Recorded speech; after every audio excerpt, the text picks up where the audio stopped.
आठवां कदम, जिम्मेदारी लें। समस्या का सामना करें, इसे खोजें, मिटा दें और बदल डालें। हो सकता है आप गिरने के लिए जिम्मेदार ना हो, परंतु आप दोबारा उठने के लिए जिम्मेदार होते हैं। जैसी जैक्सन। संकट को सफलता की नींव में बदलने का अगला कदम है जिम्मेदारी लेना। इसका मतलब यह है कि संकट का सामना करें, इसे खोजें, इसे मिटाएं और इसे बदल डालें। इससे कोई फर्क नहीं पड़ता कि संकट आपने उत्पन्न किया था या यह आप पर थोपा गया था। अगर आप संकट को सफलता में बदलना चाहते हैं तो आपको जिम्मेदारी लेना होगी। क्यों? क्योंकि यह आपकी जिम्मेदारी है और आपको अपनी जिंदगी की जिम्मेदारी लेना होगी। मैं जानता हूं कि कुछ संकट इतने कष्टकारी और पक्षपातपूर्ण होते हैं कि आप भागकर छुप जाना चाहते हैं। परंतु चाहे हम कुछ भी कहें, संकट अंततः हमारी जिम्मेदारी होते हैं और उन पर हमारी प्रतिक्रिया ही अंततः जीवन में हमारी दिशा तय करती है। हो सकता है कि हम परिस्थितियों को नियंत्रित करने या उन्हें चुनने में समर्थ ना हो, परंतु हम अपनी प्रतिक्रिया चुन सकते हैं। इस बात का एक उदाहरण मिसेज डोरिस डेबो हैं, जिनके बारे में मैंने अपनी पूर्व पुस्तक में लिखा है। उन्हें 4 बार कैंसर हुआ, परंतु इसके बावजूद वे जिंदा हैं। वे इस तथ्य को तो नियंत्रित नहीं कर सकती कि कैंसर उनकी जिंदगी में बार बार आ जाता है, परंतु वे कैंसर पर विजय पाने का फैसला जरूर कर सकती हैं, जो उन्होंने किया। उनका प्रिय वाक्य है, मुझे कैंसर हो सकता है परंतु कैंसर मुझ पर हावी नहीं हो सकता। उन्होंने अपनी चुनौतियों की जिम्मेदारी लेने का जागरूक निर्णय लिया, चाहे वे किसी भी वजह से उत्पन्न हुई हों, और उन्होंने जीतने का फैसला किया। अब तब तक के 4 बार कैंसर को हरा चुकी हैं। हमें जो पत्ते दिए गए हैं, हमें उन्हीं से खेलकर जीतना सीखना चाहिए। हालांकि कुछ संकट ऐसे होते हैं जिन्हें हम नियंत्रित नहीं कर सकते, परंतु बाकी संकट अक्सर हमारे ही गलत चुनावों का परिणाम होते हैं। हम अपनी ज्यादातर संकटों को खुद पैदा करते हैं। दूसरे शब्दों में, हमारी गलती के कारण ही हम अपने सामने संकट उत्पन्न कर लेते हैं। कभी कभार हमारे निर्णय लेने में चूक हो जाती है। हम गलतियां करते हैं, गलत चुनाव करते हैं और परिणाम स्वरूप संकट पैदा हो जाता है। मैं आपके बारे में तो नहीं जानता, परंतु मैंने कई ऐसे काम किए हैं जो बिल्कुल मूर्खतापूर्ण थे और अपने कुछ बहुत से संकट खुद पैदा किए हैं। संकट पैदा करने का मेरा कोई इरादा तो नहीं था, परंतु अंतिम परिणाम यही निकला कि मैंने खुद संकट पैदा कर लिया और इसे कहीं सही करना भी मेरी जिम्मेदारी थी।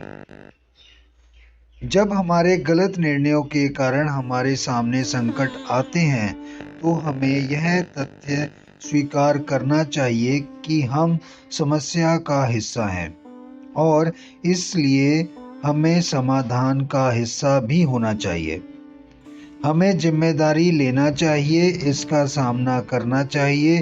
हाँ, मैंने गड़बड़ की थी कहकर इसे ठीक करने में जुट जाना चाहिए।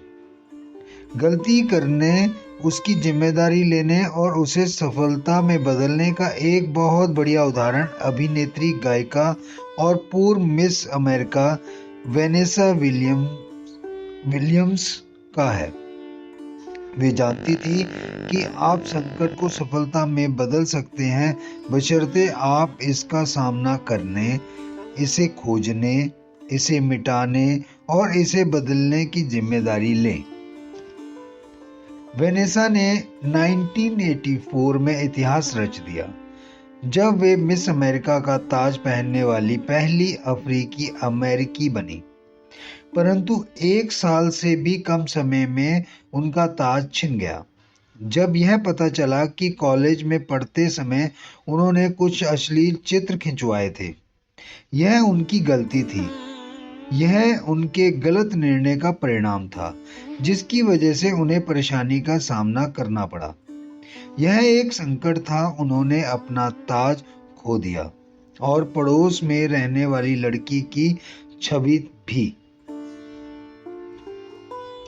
वे निराश, लज्जित और अपमानित थी, परंतु उन्होंने मैदान नहीं छोड़ा।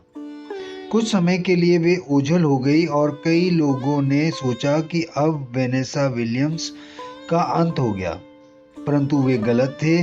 वे पहले से ज्यादा शक्तिशाली होकर लौटी। उन्होंने दिखा दिया कि संकट और कुछ नहीं बल्कि सफलता की नींव है। उन्होंने अपने संकट को सफलता में कैसे बदला? सबसे पहले तो उन्होंने प्रार्थना की, क्योंकि वे कहती हैं जब आप प्रार्थना करते हैं तो आपको जवाब मिल जाता है। दूसरी बात, उन्होंने अपने सपनों की दिशा में जुटे रहने और कभी हार ना मानने का निर्णय लिया। उन्होंने कहा, भविष्य दृष्टि कभी बदली ही नहीं, बीच में तो सिर्फ एक झटका लगा था। तीसरी बात, उन्होंने यह एहसास किया कि उनमें अब भी प्रतिभा थी, इसलिए उन्होंने अपनी गायन तथा अभिनय प्रतिभा पर कड़ी मेहनत की। उन्होंने कहा, ऐसा नहीं था कि मेरे गले की मांसपेशियां निकाल दी गई थी। यह एक संकट था, पराजय नहीं थी, और मैं जानती थी कि मुझ में अब भी प्रतिभा है। उन्होंने बेहतरीन प्रेम गीत रिकॉर्ड किए और वे बेस्ट सेलिंग रिकॉर्डिंग आर्टिस्ट बन गई। बाद में पोकेहोटास फिल्म के थीम सॉन्ग के लिए उन्होंने अकादमी पुरस्कार भी जीता।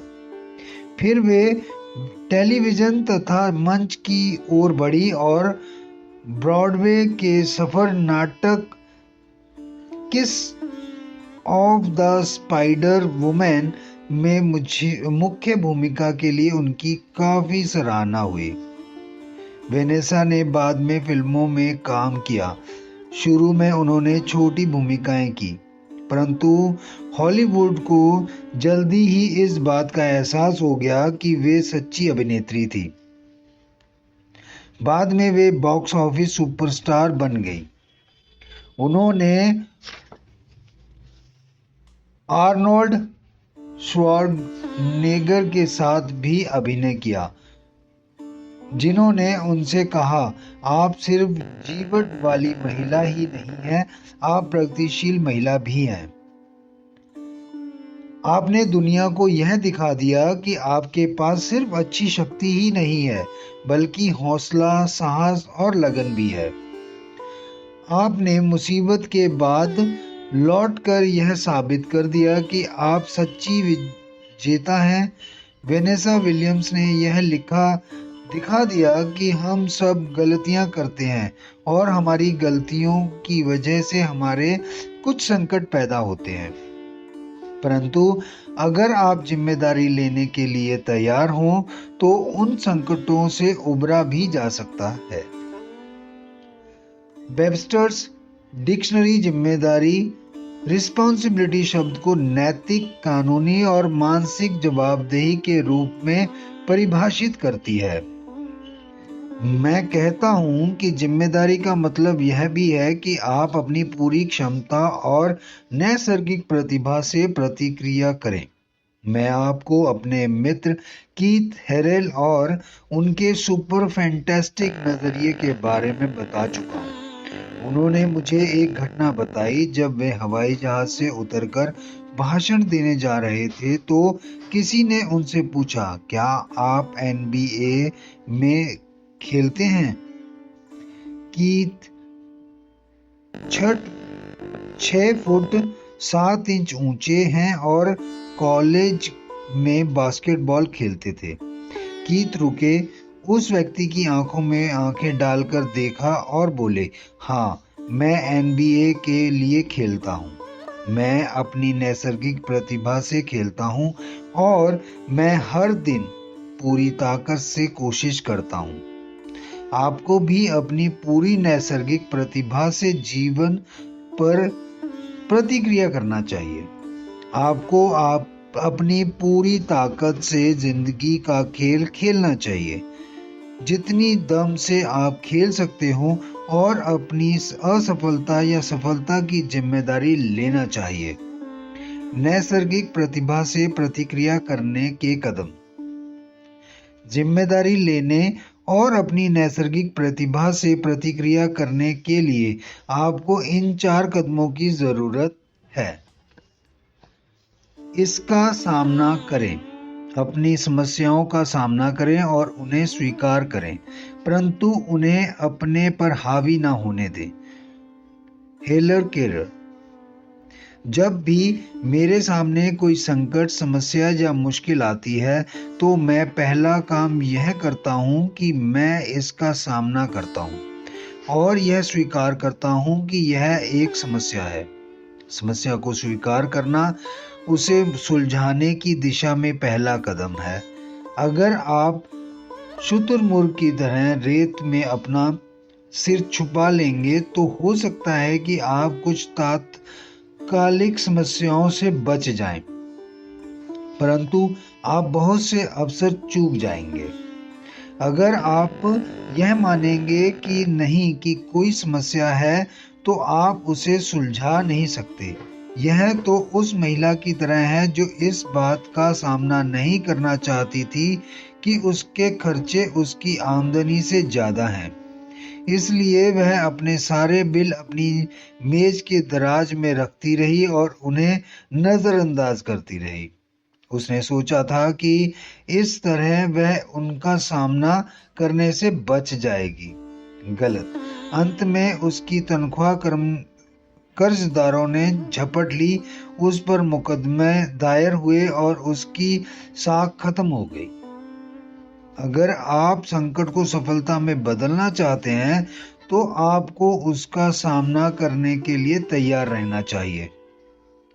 किसी भी समस्या से उबरने का पहला कदम उस समस्या को स्वीकार करना है।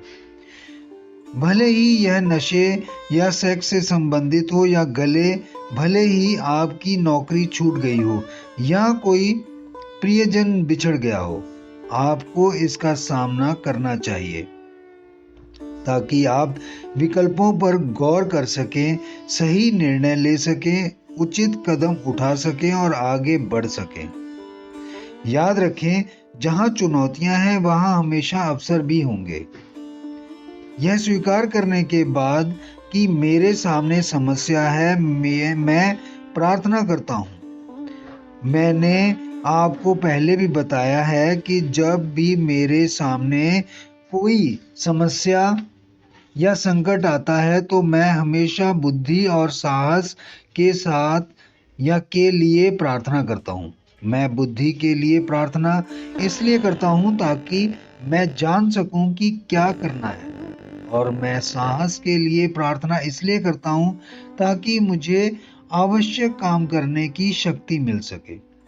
और मैं हमेशा ईश्वर से यह प्रार्थना नहीं करता हूँ कि वह मेरी समस्या को सुलझा दे।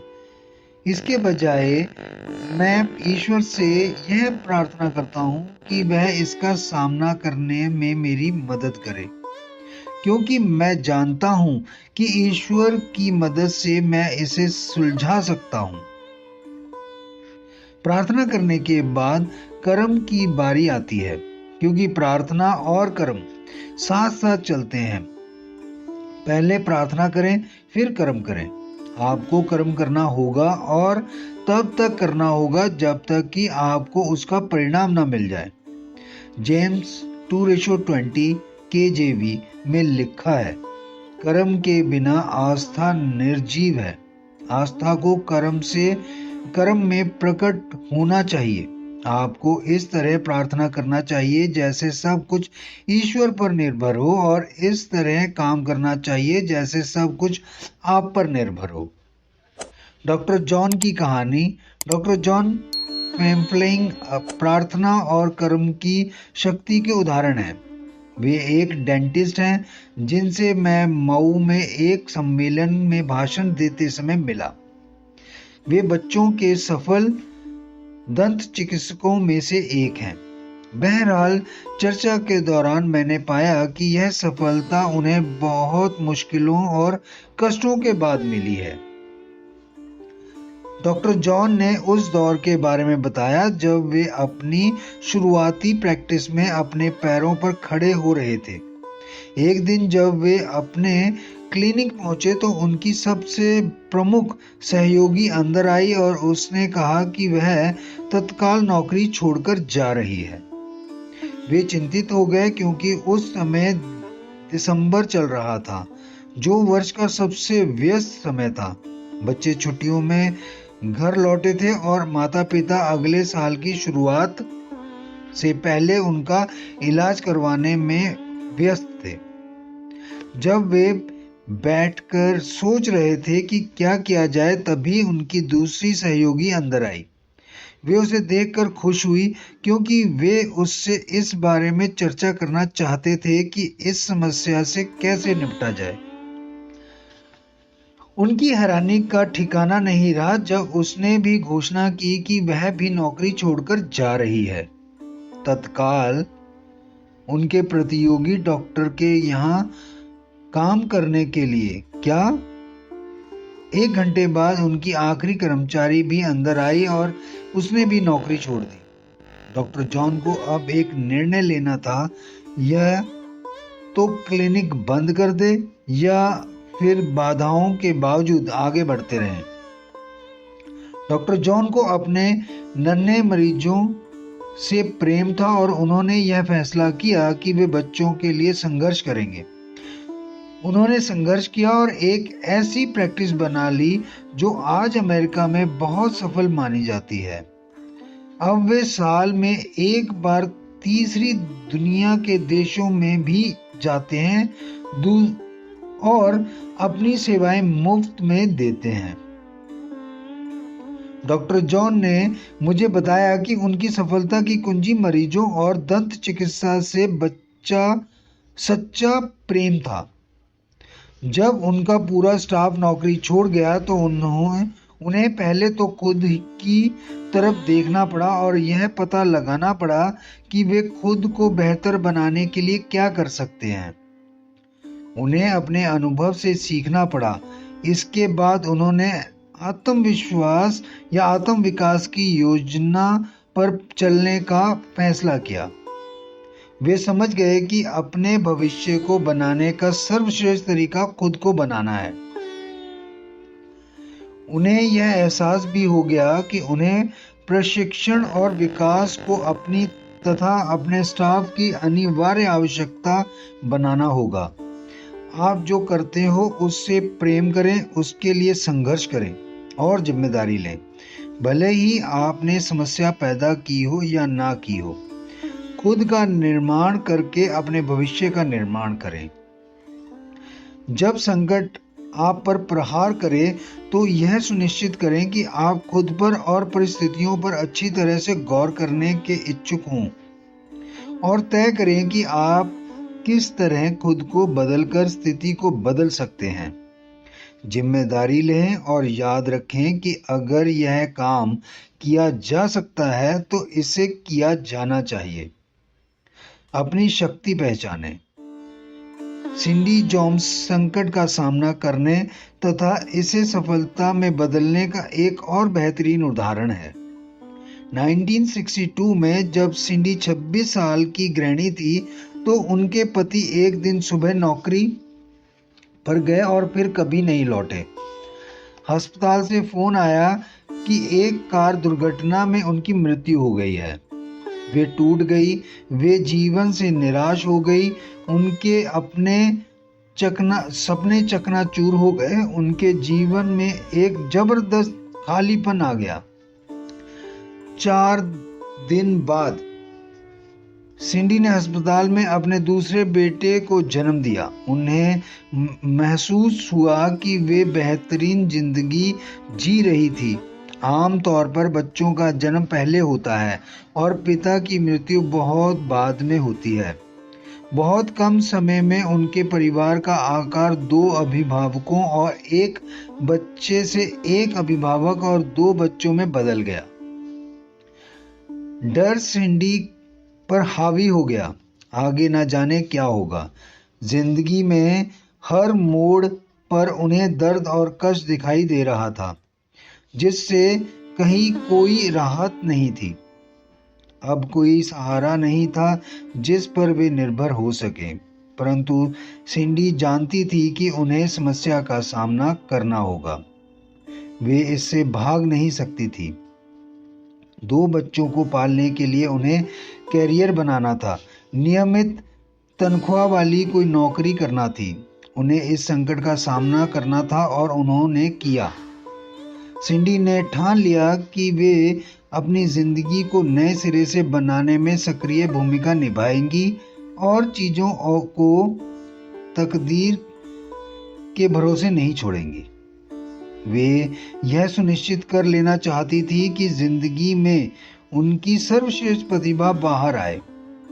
इसने उन्हें विवश किया कि वे अपने भीतर गहराई तक झांकें और अपने अनूठेपन यानी अपने विशेष गुणों, योग्यताओं, आंतरिक शक्तियों तथा प्रतिभाओं को खोजें। अपने पति की मृत्यु के कुछ महीने बाद सिंडी ने बचत का एक पैसा निकाला। वह पैसा निकाला जो वे एक नया घर खरीदने के लिए बचा रहे थे। इस पैसे से उन्होंने टीचर्स सर्टिफिकेट के लिए कॉलेज में दाखिला ले लिया। 2 बच्चों की विधवा मां के रूप में उन्होंने मिशिगन यूनिवर्सिटी में जनवरी के एक ठंडे दिन में पढ़ना शुरू किया। पहले दिन कक्षा में प्रवेश करना बहुत दर्द भरा था और एकाकी था। अपने दर्द से संघर्ष करना बहुत भारी काम था। उन्होंने प्रार्थना करके इसका सामना करने की शक्ति मांगी। आगे चलकर वे एक सफल टीचर बनी, फिर एक राष्ट्रीय वक्ता और अपनी स्वयं की परामर्शदात्री कंपनी की प्रेसिडेंट। उन्होंने समस्याओं का सामना किया और सफलता हासिल की। वे अपनी परिस्थितियों से ऊपर उठ गई और उन्होंने उन चुनौतियों पर विजय पाई जो शुरुआत में बहुत स्याह और भयानक दिख रही थी। उन्होंने पाया कि भविष्य का आकर्षण अतीत के मोह से ज्यादा शक्तिशाली होता है। सिंडी का कहना है कि उन्होंने यह सीख लिया है कि जिंदगी 10 गियर वाली साइकिल की तरह है। अक्सर हमें ऐसे गियर होते हैं जिनका हम कभी प्रयोग नहीं करते हैं जब तक कि हम उनका प्रयोग करने के लिए मजबूर ही ना हो। हम सब जहां हैं वहीं अपने सभी गियर्स का प्रयोग करना शुरू कर सकते हैं, चाहे हमारे सामने जो भी चुनौतियां हों। सबसे पहले तो हमें उनका सामना करना होगा। इसका कारण खोजें। समस्या कहाँ उत्पन्न हुई है और आप इस अनुभव से क्या सीख सकते हैं। यह जानने के लिए आपको पलटकर देखना पड़ेगा। आपको यह देखना पड़ेगा कि आप इस संकट से क्या सबक सीख सकते हैं। आपको यह भी देखना पड़ेगा कि कहीं समस्या पैदा करने में आपका कोई योगदान तो नहीं है। क्या कोई ऐसा काम था जो आप अलग तरह से कर सकते थे? अगर ऐसा है तो आपको इससे सबक सीखना होगा और उसी गलती को दोहराने से बचना होगा। एक बार हो तो उसे गलती कहते हैं, 2 बार हो तो उसे मूर्खता कहते हैं।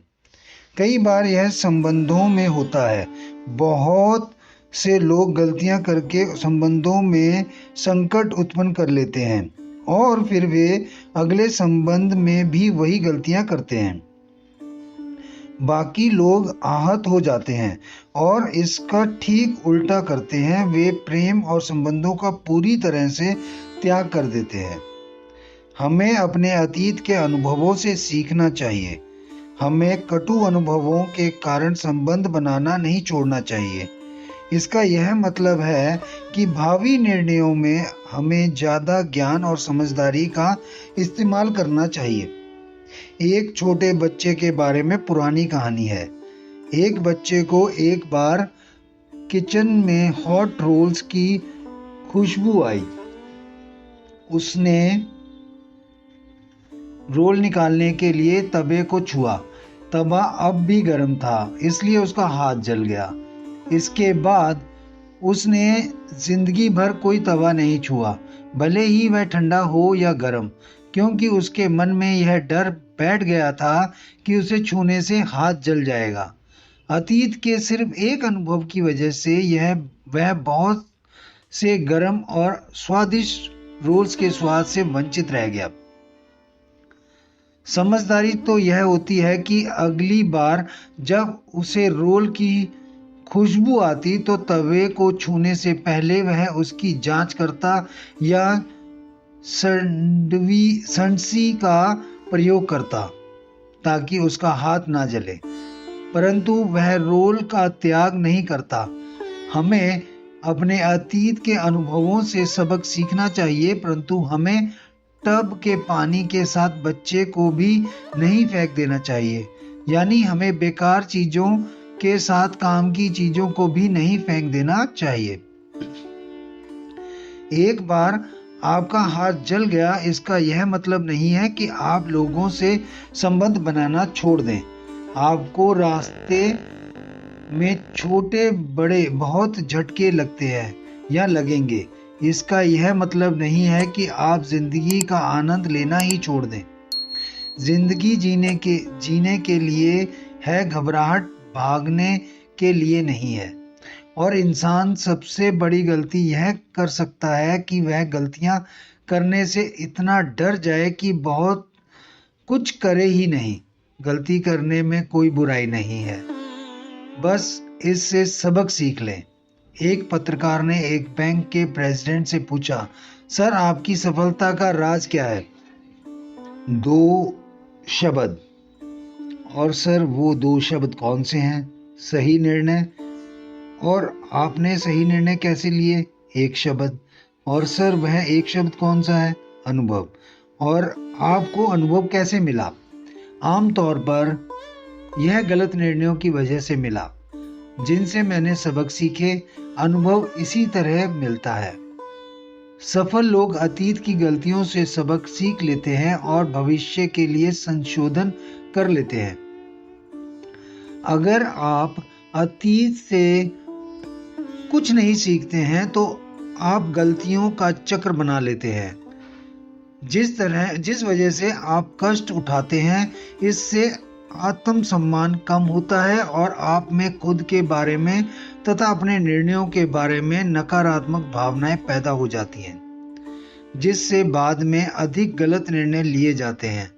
फिर आप अधिक नकारात्मक आत्मचर्चा तथा कम आत्मसम्मान और अधिक गलत निर्णयों के द्वारा इस चक्र को दोबारा शुरू करते हैं।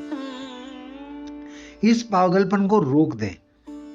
अगर आप कोई गलती कर देते हैं तो कोई बात नहीं, इससे सीखें और आगे बढ़ें, इसे मिटा दें। जब आप समस्या का कारण खोज लें और इसका सामना कर लें तो उसके बाद आपको समस्या को मिटाना चाहिए। समस्या के बारे में सोचते ही ना रहें। इसके कारण खुद को प्रताड़ित ना करते रहें। गलती से सीखें, भविष्य में बेहतर काम करने का संकल्प लें और समस्या को भूल जाएं। हम सब गलतियां करते हैं, इसलिए पेंसिलों पर रबड़ लगी रहती है और कंप्यूटर में डिलीट का बटन होता है। पुरानी कहावत है, अनुभव सर्वश्रेष्ठ शिक्षक है, परंतु अनुभव आम तौर पर गलतियों का परिणाम होता है। खुद को माफ करें और आगे बढ़ जाएं। आमतौर पर गलतियां दो तरह की होती हैं, जो सिखाती हैं और जो बर्बाद कर देती हैं। हम उन गलतियों को या तो सबक सिखाने वाला अनुभव मान सकते हैं या फिर उन्हें मृत्यु की तरह विनाश मान सकते हैं। हम या तो उन्हें अपना शिक्षक मान सकते हैं या फिर दफनाने वाला। यह आप पर है। मैं तो यही सलाह दूंगा कि आप उन्हें अपना शिक्षक बना लें, उनके माध्यम से प्रयास करें, अपना विकास करें, अपने क्षितिजों का विस्तार करें। गलतियां जिंदगी का हिस्सा हैं और वे महान शैक्षणिक औजार हो सकती हैं, परंतु याद रखें, सबसे बड़ी गलती यह है कि आप गलतियां करने से इतना बचें कि कुछ करें ही नहीं। इससे तो आपकी असफलता तय हो। जो लोग कुछ नहीं करते, हो सकता है कि वे कभी असफल ना हो, परंतु वे किसी चीज में सफल भी नहीं होते हैं। वे कभी कुछ नहीं करते हैं, इसलिए वे कभी कुछ हासिल भी नहीं कर पाते। जैसा एडिसन ने कहा था, बिजली का बल्ब बनाने में मैं 10,000 बार असफल नहीं हुआ था। मैंने तो 10,000 ऐसे नए तरीके खोजे थे जो काम के नहीं थे। और एल्बर्ट आइंस्टाइन ने कहा था, अगर आप असफलता से सबक सीख लेते हैं तो इसे असफलता नहीं कहना चाहिए। कोई भी महान व्यक्ति गलतियां किए बिना महान नहीं बना। गलतियां विकास और सफलता का आवश्यक हिस्सा हैं। अतीत में जो हुआ है उसे आप बदल तो नहीं सकते, परंतु आपने अतीत में जो किया है उससे उत्पन्न समस्याओं को आप जरूर सुलझा सकते हैं। समस्या को मिटाने का एक तरीका यह है कि आप अतीत में जाकर उन घटनाओं को ठीक कर दें जो आपको कष्ट पहुंचा रही है, फिर आप आगे बढ़ जाएं। अगर आपने अतीत में किसी को चोट पहुंचाई है तो माफी नहीं मांगी है तो जाकर उससे माफी मांग ले। अगर आपने किसी से उधार लिया है तो उसे चुका दें। जितनी अच्छी तरह हो सके गलतियों को ठीक कर दें। अपने अनुभवों से सबक सीखें और आगे बढ़ जाएं। अगर आपको पीछे कदम हटाने और किसी चीज को ठीक करने की जरूरत महसूस हो तो उसे कर दें। बस वही अटके ना रहें, उसे सुलझा दें और आगे बढ़ जाएं। इसे बदल दें। जब आप इसका सामना कर लें, इसका कारण खोज लें, इसे मिटा दें तो आपको इसे बदल लेना चाहिए। आपकी जिंदगी में ऐसे लोग, जगह और चीजें होंगी जो बदले जाने के लिए अनुरोध करेंगी। उन पर कृपा करके उनकी इच्छा पूरी कर दें, उन्हें छोड़ दें और बदल डालें। नकारात्मक तत्व की जगह पर सकारात्मक तत्व रख दें और शांति, उद्देश्य तथा प्रबल भावना के साथ की ओर बढ़ जाएं। निर्णय लें, सकारात्मक रहने का चुनाव करें और नकारात्मक के बजाय सकारात्मक बनने पर ध्यान केंद्रित करें। अपने आत्म संप्रेक्षण को बदल दें, खुद को प्रताड़ित ना करें। अपनी आत्म चर्चा बदलने का संकल्प करें। नकारात्मक संप्रेक्षण बिल्कुल ना करें। आपकी आत्म चर्चा आपकी आत्म छवि को प्रभावित करती है और आपकी आत्म छवि आपके व्यवहार को प्रभावित करती है, जो बदले में आपकी आत्म चर्चा को प्रभावित करती है और यह चक्र यूं ही चलता रहता है। खुद से अच्छी बातें करें। अपनी जिंदगी को बदलने के लिए आपको अपना संप्रेक्षण बदलना चाहिए और हमेशा सकारात्मक आत्म चर्चा करना चाहिए। खुद से अच्छी बातें करें। अपनी जिंदगी के बारे में सकारात्मक बातें बोलें। अपनी जिंदगी के बारे में अच्छी बातें बोलें, क्योंकि शब्दों में शक्ति होती है। छड़ी और पत्थर आपकी हड्डी तोड़ सकते हैं, परंतु शब्द आपके दिल तोड़ सकते हैं।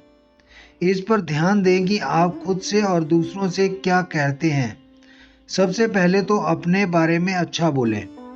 हमेशा खुद से और खुद के बारे में अच्छी बातें बोलें। खुद से प्रेम करें और खुद को यह बताते रहें कि आप स्वयं से प्रेम करते हैं। मैं विद्यार्थियों से कहता हूं कि वे अहंकार से सावधान रहें, परंतु स्वयं से प्रेम करें और अपने बारे में अच्छा महसूस करें। मुझे याद है जब मैं छोटा था तो एक लड़की दूसरे से कहा करती थी, तुम्हें लगता है तुम बहुत सुंदर हो, और दूसरी लड़की इस बात से इनकार करती थी। जब मैं बड़ा हुआ और मैंने इस बारे में सोचा तो मुझे यह एहसास हुआ कि यह कितना मूर्खतापूर्ण था। इस बात से इनकार करना कि आप बहुत सुंदर हैं।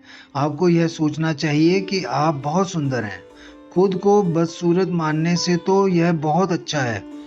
किसी की भी ऐसी राय को सच ना माने जो आपको छोटा साबित करती हो। अगर ईश्वर ने आपको बनाया है तो बहुत सुंदर है।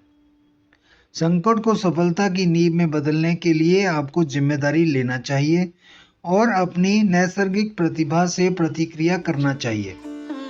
आपको यह देखना चाहिए कि हर बोझ के साथ एक वरदान भी है। आपको यह भी देखना चाहिए कि हर वरदान के साथ एक बोझ भी है। इसका सामना करने, इसका कारण खोजने, इसे मिटाने और इसे बदलने की जिम्मेदारी का बोझ, इसे आजमा कर देखें। इसे करते समय आप समस्या को तो सुलझा ही लेंगे, अपना विकास भी करेंगे। 8वां कदम शिक्षण बिंदु। हो सकता है आप नीचे गिरने के लिए जिम्मेदार ना हो, परंतु आप उठकर खड़े होने के लिए जिम्मेदार हैं। अपनी योग्यताओं, अपने NBA नैसर्गिक प्रतिभा के साथ प्रतिक्रिया करें, इसका सामना करें, समस्या को स्वीकार करें। ईश्वर से इसे सुलझाने की प्रार्थना करने के बजाय यह प्रार्थना करें कि वह इसका सामना करने में आपकी मदद करे। इसका कारण खोजें, समस्या का विश्लेषण करके यह पता लगाएं कि कहीं आपने इसे पैदा करने में कोई योगदान तो नहीं दिया है। समस्या से सबक सीखें। एक बार हो तो इसे गलती कहते हैं, 2 बार हो तो इसे मूर्खता कहते हैं। इसे मिटा दें। समस्या पर अटके ना रहें, खुद को माफ कर दें और आगे बढ़ जाएं। इसे बदल दें। नकारात्मक अनुभवों और जानकारी के बजाय सकारात्मक अनुभव और जानकारी रख लें। प्रयास करें, तब तक कर्म करें जब तक कि कुछ हो ना जाए। जिम्मेदारी लें। अगर यह काम किया जा सकता है तो इसे किया जाना ही चाहिए। अपनी आत्मचर्चा को बदल दें। खुद से अच्छी बातें करें, खुद के बारे में अच्छा बोलें। अगले एपिसोड में हम फिर मिलेंगे। आपको यह कैसा लगा, इस बुक के बारे में हमें ज़रूर बताएं। धन्यवाद दोस्तों।